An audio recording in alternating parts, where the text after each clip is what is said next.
कुठचंही राजकीय कारण नसतं. मी शरद पवार साहेबांच्या सोबत काही संस्थांवर काम करतो, तसं क्रीडा क्षेत्रामध्ये काम करतो आणि त्याच्या काही गोष्टी ज्यावेळी साहेबांना सांगायच्या असतात त्यावेळी मी त्यांची भेट घेतो.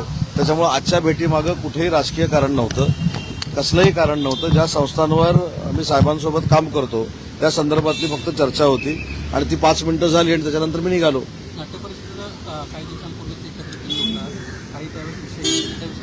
नाही, त्याच संदर्भामध्ये किंवा क्रीडा क्षेत्रातल्या संदर्भामधल्या काही गोष्टी होत्या त्या साहेबांशी मी चर्चा केलेल्या आहेत. त्याच्यामुळे मला असं वाटतं की प्रत्येक भेट ही राजकीयच असते अशातला भाग नाही. कारण तुमचं देखील बरोबर आहे की स्थानिक स्वराज्य संस्था जवळ आलेल्या आहेत आणि त्याच्यामुळे आमची भेट म्हणजे काय स्थानिक स्वराज्य संस्थेसाठी आहे का अशी एक शंका निर्माण होऊ शकते. परंतु याला कुठेही राजकीय स्पर्श नव्हता. काही संस्थांच्या बाबतीमध्ये म्हणजे क्रीडा क्षेत्रातल्या आणि सांस्कृतिक क्षेत्रातल्या त्या संदर्भात माझी साहेबांची भेट होती. पण दोन ठाकरे बंधू एकत्रित सातत्याने येताना पाहायला मिळतात आहेत. काल देखील डिनर डिप्लोमेसी दोन्ही ठाकरे बंधूंमध्ये झालेली आहे. आगामी सगळ्या स्थानिक स्वराज्य संस्थांच्या निवडणुकीच्या निमित्ताने दोन्ही ठाकरे बंधू स्थानिक स्वराज्य संस्थांच्या निवडणुकीमध्ये तालुका पंचायत समितीपासून मुंबई महानगरपालिकेपर्यंत कुठच्याही परिस्थितीमध्ये महायुतीचाच भगवा फडकेल ही काळ्या दगडावरची पांढरी रेघ आहे.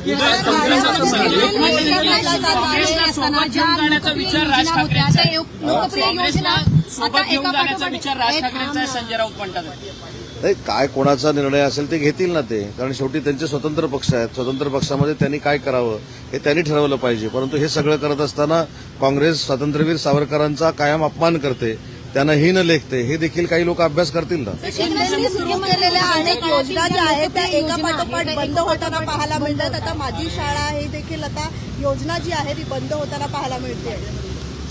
या बाबतीमध्ये शालेय शिक्षण विभागाचा हा विषय, मला ह्याच्यामधली काही कल्पना नाही. परंतु सरकार चालवत असताना देवेंद्रजी, शिंदेसाहेब आणि अजितदादा हे एकत्र मिळून विचारविनिमय करून सरकार चालवतात. त्याच्यामुळे एखादा निर्णय जर घेतलेला असेल तर तो कशासाठी घेतला याची मला कल्पना नाही.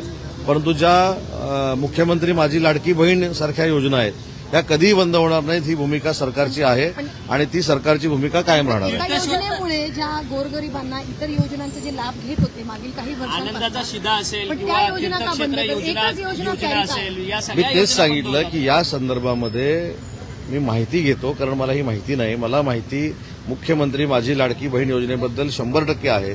ती कधीही बंद होणार नाही आणि ज्या बंद होण्याचा शिवभोजन थाळी काही मंडळींनी सांगितलं होतं की बंद होणार, पण शिवभोजन थाळी कुठेही बंद होत नाही आणि होणार नाही. त्याच्यामुळे काही योजनांच्या बाबतीमध्ये काही जर निर्णय झाले असतील किंवा होणार असतील त्याची मी माहिती घेतो आणि मग आपल्याशी बोलतो. आपल्याच पक्षाचे सहकारी आणि माजी मंत्री अब्दुल सत्तार यांनी तुमच्या आश्वासनांची आठवण करून दिली आहे. शेतकऱ्यांना कर्जमाफीची आठवण करून दिली आणि त्यासोबतच शेतकऱ्यांसाठी कर्जमाफी जर द्यायची असेल तर आपण कर्जही काढू शकताल. आपल्याला माहित असेल की 31,528 कोटीचं जे पॅकेज पूरग्रस्त परिस्थितीसाठी देण्यात आलं त्यावेळी तिन्ही महायुतीचे नेते त्या पत्रकार परिषदेला उपस्थित होते तुमच्या सगळ्यांच्या समोर आणि त्यांनी स्पष्ट पद्धतीनं सांगितलेलं आहे की कर्जमाफीच्या संदर्भातला विचार देखील सरकारचा चालू आहे.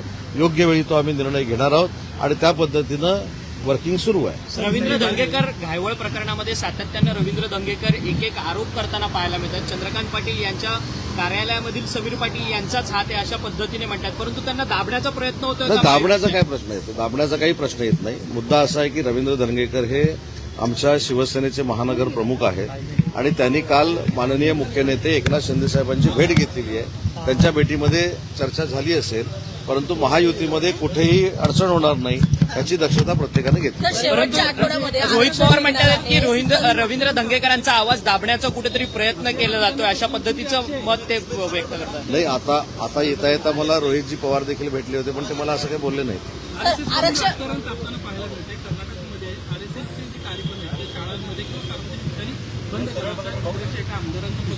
ठीक आहे, आता काही ठिकाणी काँग्रेसची सत्ता आहे तर तिथे ह्या सगळ्या गोष्टी होत आहेत. पण महाराष्ट्रातल्या जनतेनं कर्नाटक सरकारचा हा देखील विचार केला पाहिजे की जे सीमा भागातले मराठी लोक आपली जे आहेत, जे आपले नातेसंबंधातले असतील, जीवाभावाची आहेत, त्यांना देखील छळण्याचं काम कर्नाटकचं काँग्रेस सरकार करतंय.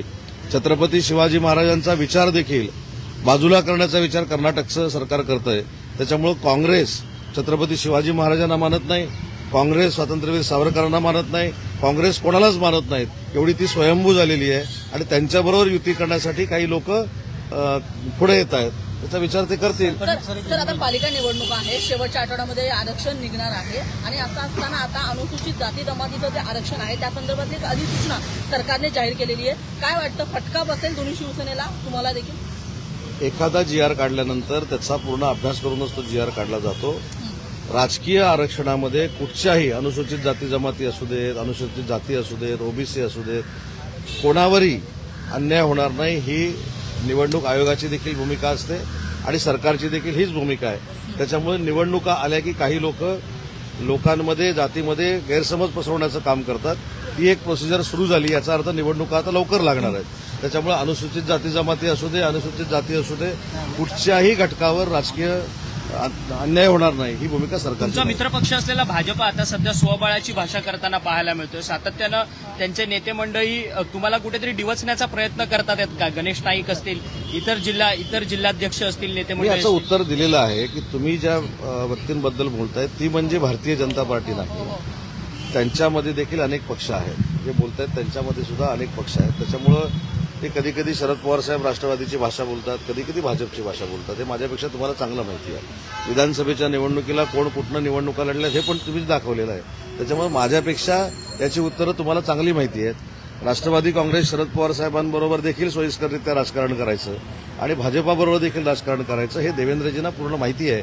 आणि कोणीही एकनाथ शिंदे साहेबांवर टीका करून एकनाथ शिंदे साहेबांचं कर्तृत्व आणि नेतृत्व हे कुठेही बाजूला होणार नाही. संदीप त्यांनी ते नाईकांची सिद्ध केलं. पुन्हा घरवापसी होताना पाहायला मिळणार आहे काही दिवसातच. पुन्हा मला भाजपच्या तेच वाटेवर. सांगितलं की सध्या महानगरपालिकेपर्यंत शरद पवार साहेब राष्ट्रवादी काँग्रेसमध्ये आहेत, कारण काही तिकिटांची ऍडजस्टमेंट करण्यासाठी.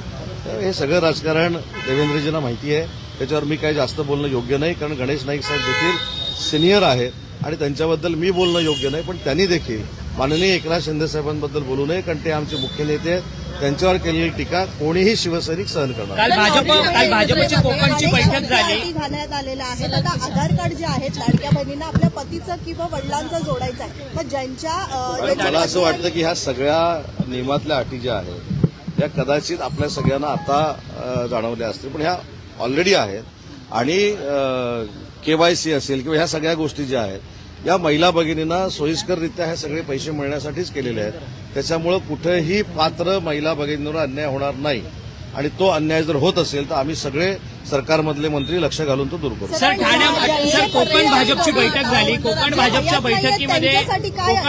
बैठकीमध्ये ज्या स्थानिक स्वराज्य संस्थांच्या निवडणुका आहेत त्यामध्ये पदाधिकाऱ्यांचं त्यांचं मत आहे की एकला चलो रे जा, शिवसेनेसोबत पण गेल्यावर फटका बसेल म्हणून. तुम्हाला हे कुठनं कळलं मला माहित नाही, पण त्या मिटिंगमधलं मला असं कळलंय की युती करावं असं सगळ्यांनी सांगितलंय. आता पुढे सर ज्यांचे पती आणि वडील हयात नाहीयेत त्यांच्या ज्या अडचणी वाढत आहेत लाडक्या बहिणीच्या, त्यांच्यासाठी सरकार काय उपाय त्या संदर्भामध्ये देखील नक्कीच आम्ही माहिती घेऊ. कुठच्याही महिला भगिनींवर अन्याय होणार नाही ही सरकारची भूमिका राहील. ज्या पात्र महिला भगिनी आहेत त्यांना मुख्यमंत्री माझी लाडकी बहीण योजनेमधनं काही जर अडचणी निर्माण होत असतील पात्र महिला भगिनींना, तर त्यासाठी सरकार नक्की पुढाकार घेईल. मी स्वतः त्या खात्याच्या मंत्री माननीय आदित्य तटकरेंशी मी चर्चा करेन आणि या संदर्भात एक बैठक लावायला सांगेन. सर संजय राऊत म्हणतायत करून राज ठाकरे काँग्रेससोबत येतील आणि राज ठाकरेंची संजय राऊत त्यांच्या नेतृत्वाशी आम्ही बोलत आहोत आणि ते काँग्रेस लवकरच महाविकास आघाडीमध्ये येतील. नाही, मी बोललो ना काँग्रेसच्या महाविकास आघाडीच्या सहभागाबाबत आणि राजसाहेबांच्या त्या महाविकास आघाडीमध्ये येण्याबाबत मी मगाशीच बोललो की ज्यावेळी राजसाहेब महाविकास आघाडीमध्ये येत आहेत की येत नाहीत मला माहीत नाही, परंतु काँग्रेसला येण्याची संमती आहे असं जे सकाळी सांगण्यात आलेलं आहे, तर त्याच्यामध्ये राजसाहेब नक्की ही महाविकास आघाडी करत असताना स्वातंत्र्यवीर सावरकरांबद्दलची काँग्रेसची नक्की भूमिका काय आहे हे विचारतील.